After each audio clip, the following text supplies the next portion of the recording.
Hard-pressed South Africans hit by yet another tax. The ones that have really worked hard to get that extra piece of property, they're going to feel it. Chemicals dumped in the sea off the Cape Peninsula. We needed to make a very quick decision about dumping the cargo. And Zimbabwe, whitewashed in Harare. Sudan, that's a seriously played by Ntong.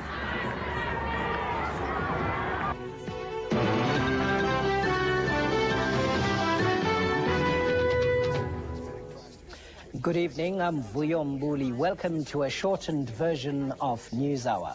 A live broadcast of the American Grand Prix will start at 8:30. Now on to our first story tonight.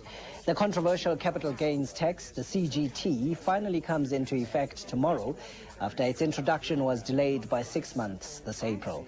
CGT is expected to generate between 1 and 2 billion rand for the government's coffers. All so-called personal use assets are exempt from the new tax, and the list is quite long. It includes cars, art collections, jewelry, and also gains from the lottery. But profits on second houses and primary houses owned by closed corporations, companies and trusts will be taxed.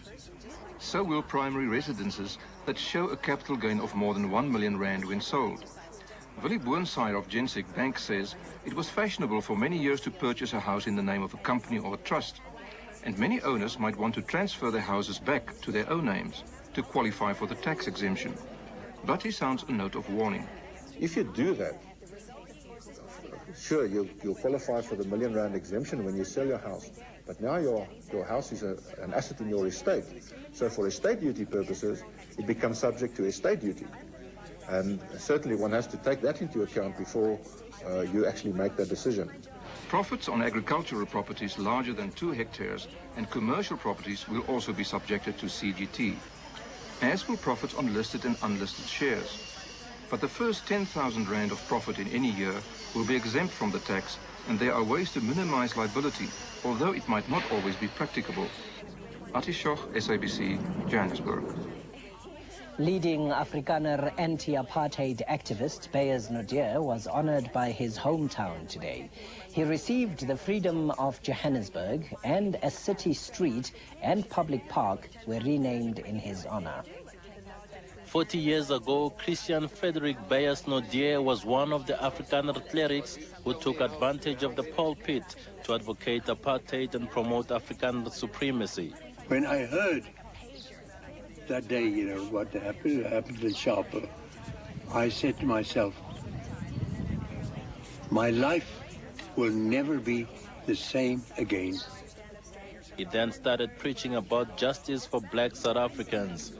This made him an enemy of the state, but also a friend of millions of oppressed black people crying out for freedom. Today, his struggle for a non-racial South Africa was acknowledged. D.F. Malan Drive was renamed Beyers Naudé Drive.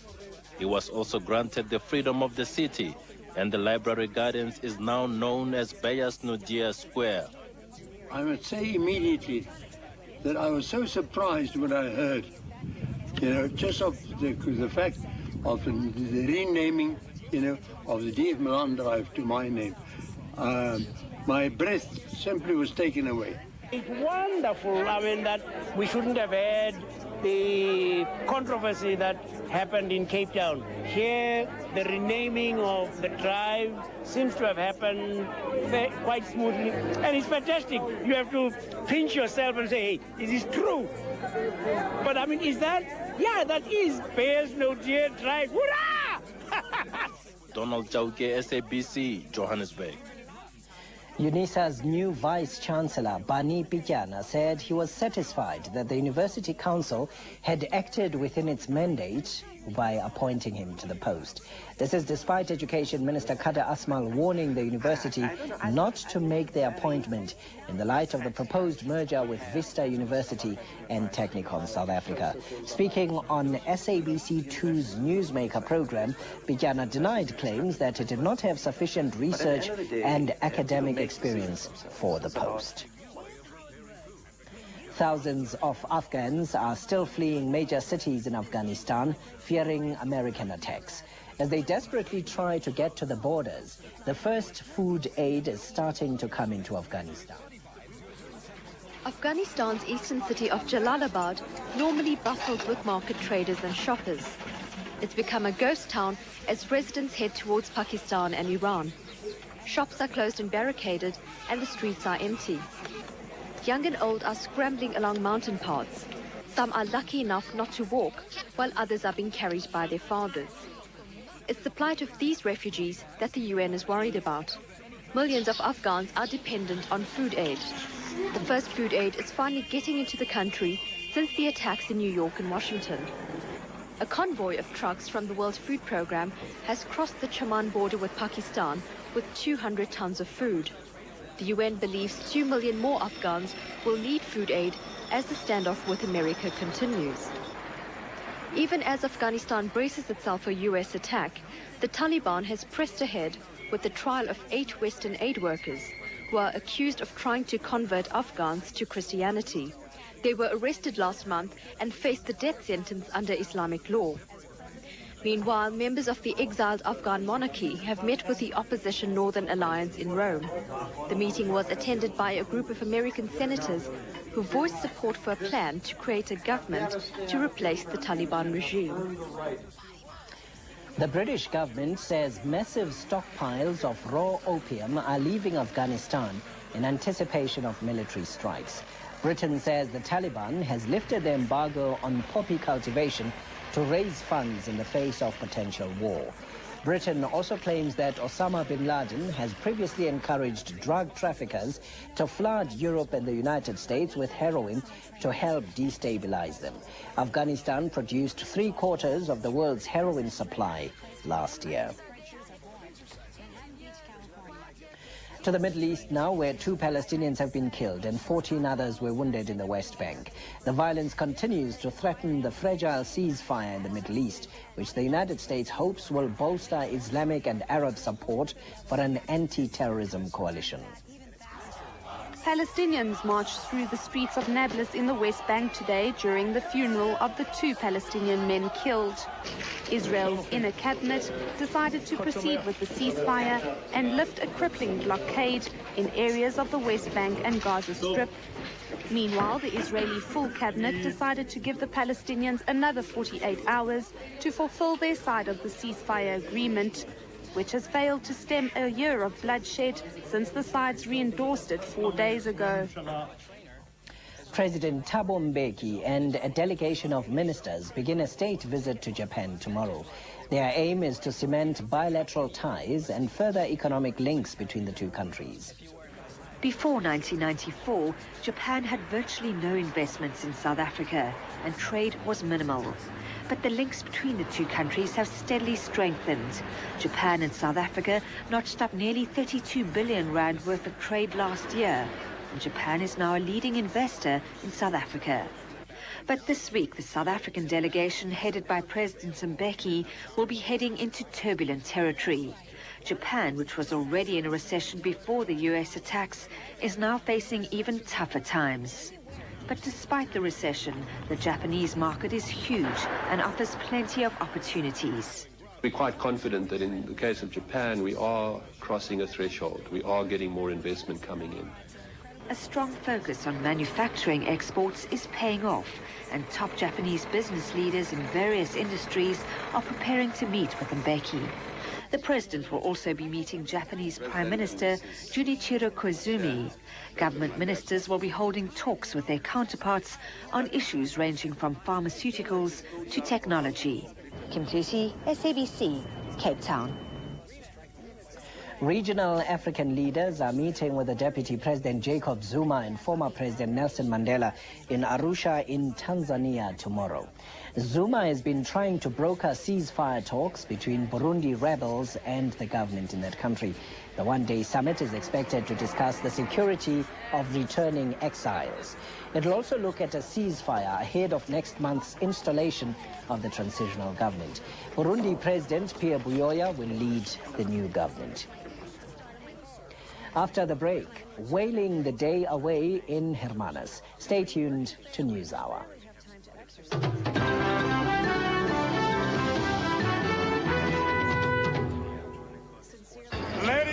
and gentlemen, remember, when you fly with Sipongo Airlines, you always fly first class. Enjoy.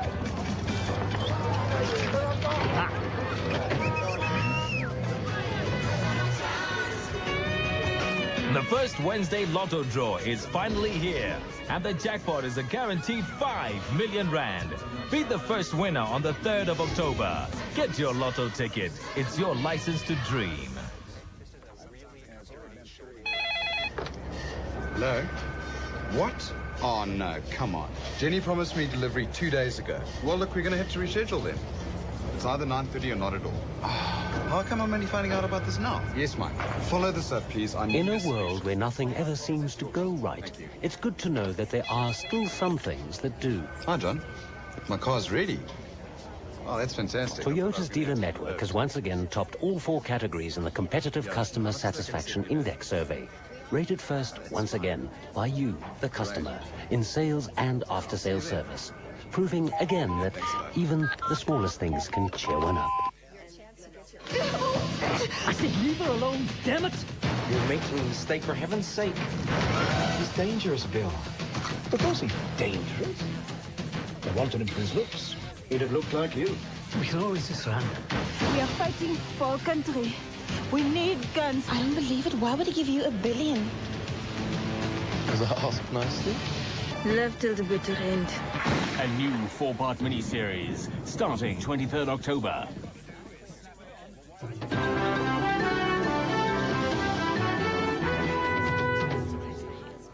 Tons of the chemical cargo aboard the wreck of the Ikan Tanda at Scarborough in the Western Cape are being dumped into the sea.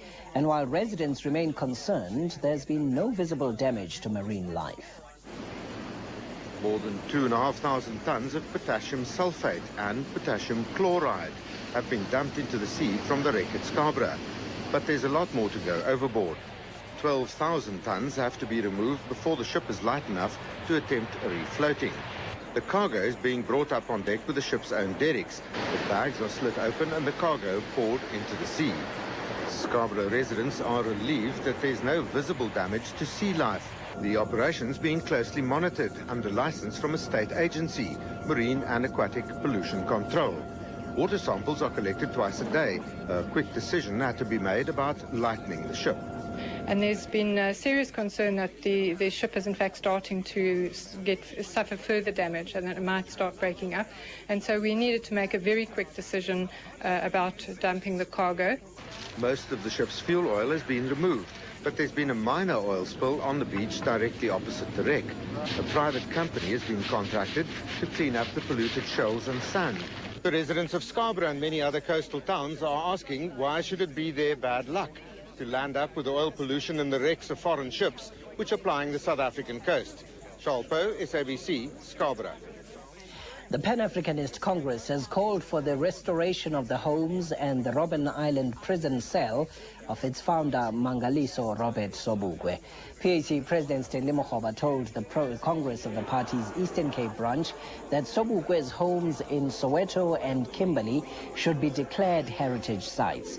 He said on Robben Island, tourists were only shown former President Nelson Mandela's prison cell, while Sobukwe's had fallen into disrepair. Mokgoba also addressed the land issue, saying the battle for land in South Africa was far from over. The way in which advertising companies allocate their spending is to come under the spotlight in Parliament next month. The industry has come under fire for failing to transform. Sofumi Kwena reports. A recent survey of TV audience ratings has shown once again that SABC Channel 1 is the most popular, followed closely by SABC 2. And yet, its popularity does not seem to impress advertisers. In spite of large audiences, both channels struggle to attract major advertising. This calls into question how the advertising industry uses survey results. The advertising industry people, often they are young white people. They don't know really life outside the white community. They don't know that black people, there is a black middle class that is consuming things. And so therefore they think, well, they just put the advertising in the media that they understand. Next month, the Parliamentary Committee on Communications will closely scrutinize advertising spending. There appears to be a distortion in how the ad industry understands the South African consumer. There are more black people in this country. There are more black people that have spending power. And unfortunately, the ad industry is not understanding. The Department of Communications also intends to hold a conference with stakeholders to discuss this matter. Sophie Mukwena, Political Desk. Hundreds of mourners paid homage to National Soccer League chair and ANC councillor Roger Sishi, who was buried at Cliffdale near Mpumalanga in KwaZulu-Natal. Sishi's career in professional soccer began in 1972 when he became general manager of the Professional Soccer League. He made his mark as a sports administrator, politician, businessman and socialite. Among those present were the Deputy President Jacob Zuma, re-elected Vice President of SAFA Ivan Khoza, soccer officials and players. The Hermanus Whale Festival got off to a great start today. The week-long event offers an interesting lineup of music, theatre, arts and crafts, sport and of course, whales. For many people, listening to Cape Town's Riverboat Dixieland Jazz Band was the highlight of the day. Others had a whale of a time. For shopaholics, a variety of stalls offered everything under the sun. The building of this corp house, made from sand, clay and straw, was a fascinating exhibit at the multicultural village. This is where the local community showcased its productions. We've got 60 productions, theatre productions, music and so on. And there definitely are more people in town. The weather's been kind to us. The Environmental Expo showcased productions made from waste material, like these fancy hats made from plastic. The festival lineup for the week includes children's art, performance and sport, including mountain bike racing and development tennis. It ends on Sunday. Temba Jacobs, SABC, Hermanos. When NewsHour continues, the Lions annihilate the Pumas from the Kyrie Cup competition. Stay with us.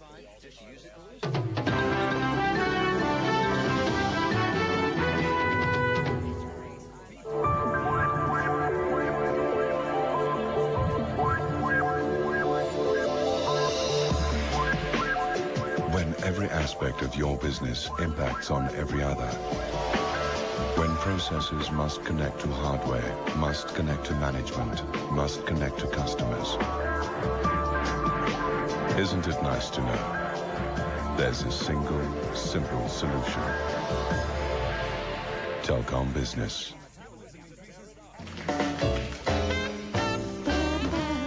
Sensual. Intriguing. Cool sounds. Hot talent coming together to spread the message. Transcending all musical barriers. Explore the spirit of jazz. Every Sunday from the 21st of October at 9:30 p.m.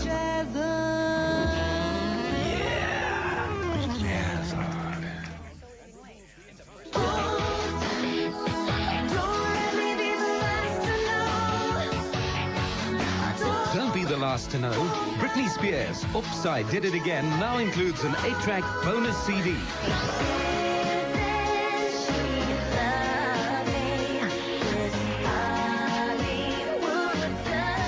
Stronger than ever, Britney Spears' Upside Did It Again with an 8-track bonus CD. Available at all music outlets.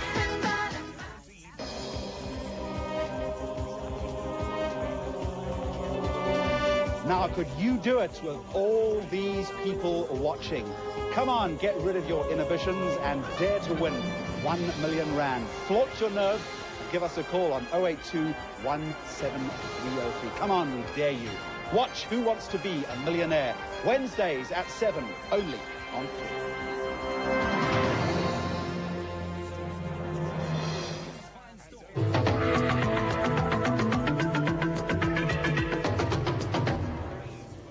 South Africa marched to a comfortable 6-wicket victory over Zimbabwe in the third and final limited overs match in Harare. The home team toiled to 184 for 6 in 50 overs and South Africa needed only 41 overs to win the match. Zimbabwe's Stuart Carlisle and Alistair Campbell scored 67 runs for the second wicket. Dion Ibrahim cashed in with 41. South Africa's Claude Henderson claimed 2 wickets. Paceman Mluleki Nkala also took 2 wickets. Neil McKenzie, with an undefeated 69, was voted man of the match. Zimbabwe won the toss and decided to bat. Campbell and Carlisle were sometimes lucky. It's going to be a welcome boundary for the Zimbabweans. But it was Henderson who struck to remove Campbell for 14. He tried to get on with things. Carlisle was determined to bring some respectability to the score in reaching his half-century. Brings up the 50 for Stuart Carlisle. 3.2 at this stage. He was later dismissed by Justin Ontong. Underneath it, and he's going to take it quite comfortably. He does. Henderson took his second wicket when he sent an informed Andy Flower packing. His brother Grant Flower tried in vain to accelerate the innings before succumbing to Lance Tuisnang. South Africa's 64-run partnership between Herschel Gibbs and Boeta Dippenaar was ended by an LBW dismissal. It was followed by another to reduce South Africa to 67 for 2. McKenzie was determined to pull his team through to a 6-wicket victory with a patient 50 off 77 balls. A mission accomplished, isn't it, really? Very much so. I think today was... The Lions may still qualify for the Currie Cup semi-finals after a 49-29 win over the Pumas at Ellis Park. The Lions, scoring 4 tries to earn a bonus point, are 5th on the log. The Pumas came into today's match looking for a win, which could see them secure a place in the top 4 of the Currie Cup log. They, of course, got off to a positive start as they registered the first try of the game and led the proceedings. Remarkable try. But it was not long before new Springbok call-up Tobani Pobo turned up the heat. And the Lions were right back in this match. Well, we called it a forward pass. The referee says play on. Dean Hall has got his first try since the Super 12. It comes to Louis Kuhn. Pobo's antiques seemed to spur on the Lions. But on this occasion, desperate defending kept them at bay. This be 2 tries in 2 minutes. Juries is back for the Pumas and manages to get the ball down, so it'll be a 5-metre scrum. Much against the run of play, the Pumas scored a try after a Marius Huersen intercept. Marius Huersen now, has he got the pace to go all the way? Jan Harren van Veek is sprinting up on his inside, but he's going to go all the way. Marius Huersen puts the Pumas ahead in the last seconds of the first half. Good move. Now the second half saw a revived Lions as they struck back immediately. Yopi Mulder crossing the line for this try. The Lions hit the lead.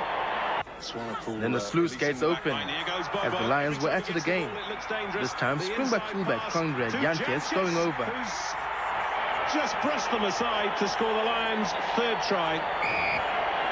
Bartle again. The Lions stamped their authority on the match when Grant Esterhuizen dotted over the line for another home team try to virtually put the game beyond the visiting Pumas. Tabiso Sitole, SABC. Orlando Pirates have been held to a goalless draw by Moroka Swallows at the Rand Stadium. Swallows stay at the top of the Premier Soccer League table with 14 points after 7 games. Swallows has never defeated Pirates in the PSL. Their last league clash ended in a 1-1 draw at the end of last season. That's what we were told, but it is in fact... The Bears were hoping to change that and came closest to grabbing the lead early on in the match. But Noti Mokona's shot did not trouble Thabang Hatebe. New Pirates coach Jean-Yves Kejan, in a cream-white suit, was watching from the stands and almost saw the bats hit the back of the net, but again poor finishing denied the home side.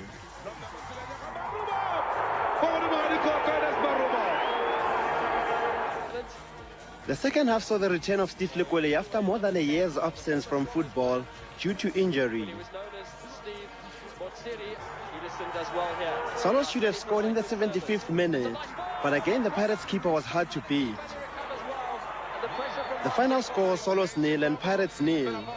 Swallows topped the PSL table with 14 points, 1 ahead of second place Kaizer Chiefs. Pirates are in 12th position with 8 points. Matlamola Morake, SABC. Now some more PSL results. Ria Stars won 2-1 against Cape Town's Ajax at Newlands Stadium. In Durban at the Princess Makoko Stadium, AmaZulu in second from bottom Classic drew 1-1. Last night, Kaizer Chiefs moved to the second spot of the table after defeating Santos by 1-0 at the Royal Bafokeng Sports Palace near Rustenburg in the Northwest Province. Formula One motor racing news. Ferrari's Michael Schumacher has secured pole position for tonight's United States Grand Prix in Indianapolis. Already world champion, he starts ahead of McLaren driver Mika Hakkinen, the Williams BMW teammates of Ralf Schumacher and Juan Pablo Montoya and Rubens Barrichello in the other Ferrari. The race will be broadcast live here on SABC 3 immediately after this news bulletin. Well, that's News Hour for tonight. That shortened edition of the program because of the Grand Prix. Thank you for watching. The weather's right ahead with Simon Gear.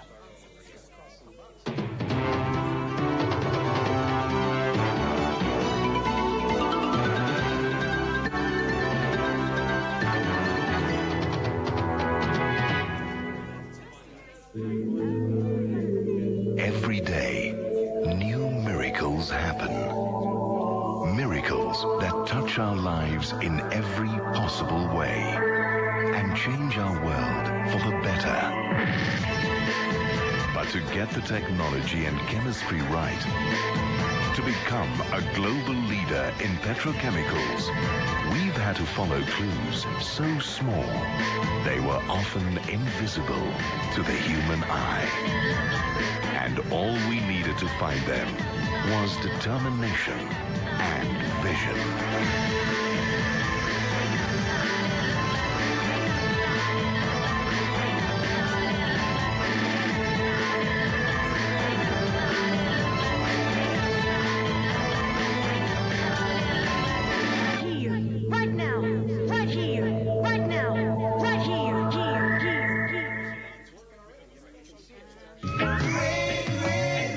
Very best of UB40 on one CD. Plus a 5-track bonus disc.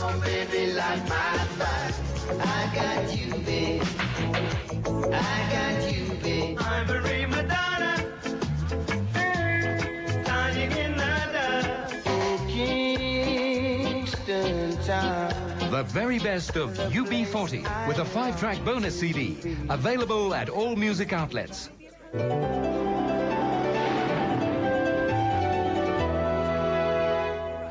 A very good evening to you, and as we look at our satellite forecast, we can see a cold front approaching Cape Town's very fast moving, fairly weak though, and as it continues to move across the country, it's going to bring plenty of southwesterlies in over the southwestern and western parts of South Africa, bringing slightly cooler conditions there.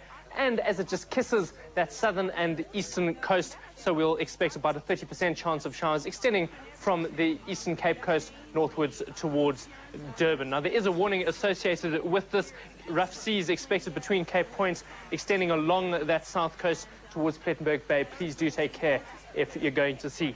The winds coming in off the Atlantic, keeping temperatures fairly cool overnight. Temperatures in the high single figures through the interior of the Western and Eastern Cape provinces, but ahead of that front, very mild indeed. A 17 at Port St. John's and at Richards Bay. Temperatures returning to the low teens across much of the Highveld, and warm in the Limpopo Valley and in the Lowveld, where it's going to be very hot tomorrow. 32 degrees at Palabora, 33 up north in Messina, a scorching 34 degrees at Ellis Rust, staying in the 30s through much of Gauteng and into the northern Free State parts of the Northern Cape as well. High 20s throughout KwaZulu-Natal, but behind that cold front, temperatures returning to the low 20s, just at 21 in Port Elizabeth, 23 expected at East London. And as that cool Atlantic air sweeps in over the southwestern Cape, those temperatures being forced below the 20-degree mark, just 19 the high tomorrow in Cape Town. And it's going to be fairly cloudy in that area as this moisture comes in off the Atlantic, becoming partly cloudy throughout the rest of our coastline. But as we move into that interior, sunny and hot conditions expected once again for South Africa. Let's have a look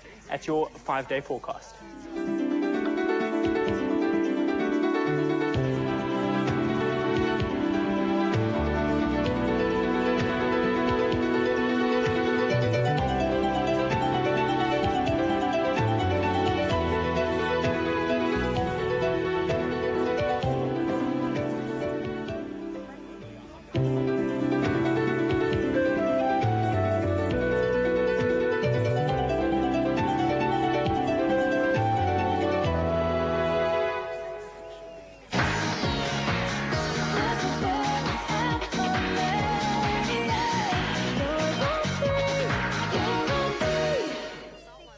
tonight on 3. At 8:30, the USA Formula One Grand Prix in Indianapolis. He's out of the race anyway. And at 11 o'clock, CNN with the latest news from around the world.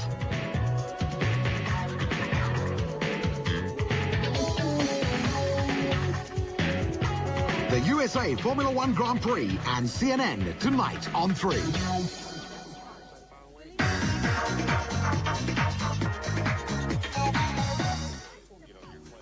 A warm welcome to all our motor racing fans. Thank you for joining us here on 3. I'm Tsepang Motsekua.